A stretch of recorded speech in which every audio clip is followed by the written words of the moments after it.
When most of us picture the desert, this is what we see. But occasionally, Mother Nature likes to stir things up. It's like a wall of dust. You just see this plume of it's like a cloud of dust. Kind of burns your throat. Your eyes usually burn.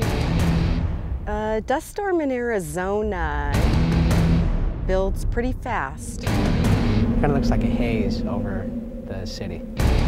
And comes through here almost like a tornado. Well, I'm sure dust storms do have an effect on the environment. Controlling dust pollution in our arid desert region is not an easy task, and one that falls to 3 government agencies. The Maricopa Association of Governments, or MAG, is responsible for developing a dust control plan for the region by working with cities, towns, Maricopa County, the state, and the private sector. First, I've identified myself as a Maricopa County Air Quality Representative, and I'm here to determine compliance with air quality regulations. Maricopa County sets and enforces dust control rules and provides public education. And the Arizona Department of Environmental Quality, or ADEQ, submits the state implementation plan to the Environmental Protection Agency. The ADEQ also enforces agricultural best management practices. These agencies have an impressive track record when it comes to air quality. We have taken aggressive action across the county to protect the public health of our residents. The Maricopa region is classified as a serious area for dust pollution, specifically the pollutant known as PM10, particulate matter 10 microns in diameter or less. If inhaled, these particles can create health problems. Concern over this pollution is why every city and town in the non-attainment area has implemented measures to control dust. In fact, all of them have gone above and beyond what they committed to do in the MAG plan. Measures include tough controls on sand and gravel operations and construction sites, restricting open burning and fireplace use, paving dirt roads, shoulders, and vacant lots, purchasing clean dust-reducing street sweepers, restricting ATVs and off-road vehicles, reducing use of leaf blowers, and measures preventing track out and other methods to keep dirt off of paved roads, just to name a few. In fact, when you add the 53 aggressive measures in the new plan to the existing 77 measures in our dust control plan, it is hard to imagine how many more steps we can take to control dust across this region. And how do you check your moisture level? Among the agencies implementing dust control measures is Maricopa County, which is also responsible for enforcing dust control rules.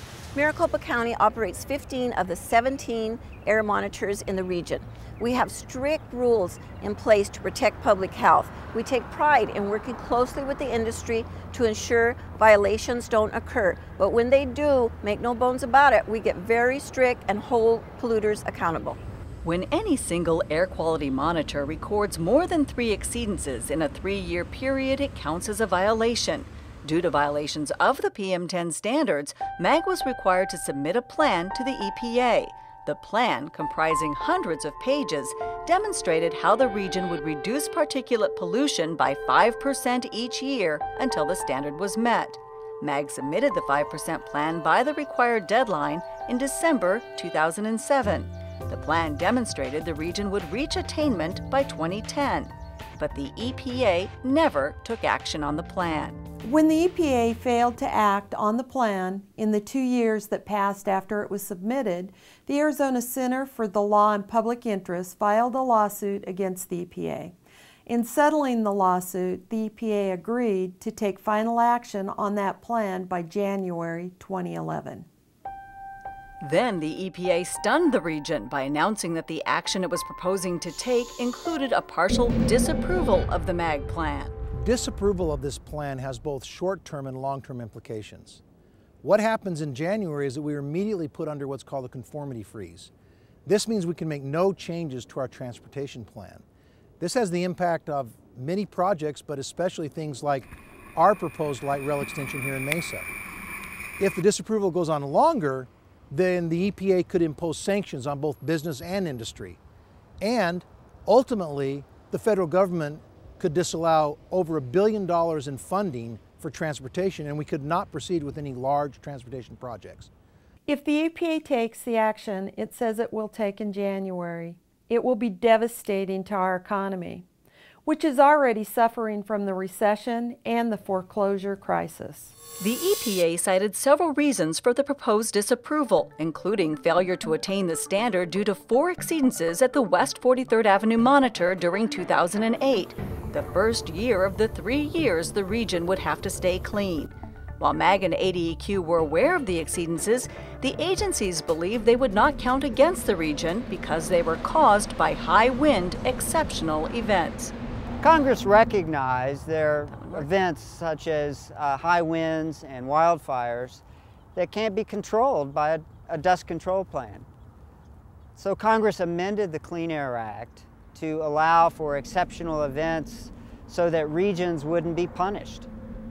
Based upon ADEQ's and MAG's scientific and legal analysis, we believe all of the exceedances at the West 43rd Avenue monitor in 2008 were exceptional events. The EPA maintains these exceedances were not caused by high winds.